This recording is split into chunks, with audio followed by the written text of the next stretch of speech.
Hello everyone, আপনারা এখানে দেখতে পাবেন কিভাবে করে একজন খাবার ওয়েস্ট করতেছে আর একজন খাবারটা ওয়েস্ট করতেছে না। আসলে আমাদের কারোরই উচিত না খাবার ওয়েস্ট করা। খাবার পাচ্ছি যে আমরা, এটাই অনেক, আল্লাহর অনেক বড় নিয়ামত। আমরা যে খাবার খেতে পারছি, আমরা সুস্থ আছি। আমাদের দেশে এমন অনেকে, দেশ তো না, পৃথিবীতে এমন অনেকে আছে যারা খাবার পায় না, তারা খুব কষ্টে থাকে।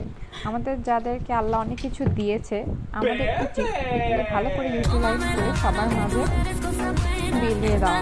এই যে দেখেন, এই মানুষটি সুন্দর করে চকলেটটা সুন্দর করে কেটে কেটে এখন যারা পায় না, অভাবগ্রস্ত মানুষদেরকে দিবে। এই জন্য আপনারা প্লিজ কখনো কোনো খাবার ওয়েস্ট করবেন না। যদি খেতে না মন চায় কাউকে দিয়ে দেবেন, কিন্তু খাবার ওয়েস্ট করিয়েন না প্লিজ। ভিডিওটি ভালো লাগলে প্লিজ সাবস্ক্রাইব করবেন, লাইক কমেন্ট করে পাশে থাকবেন।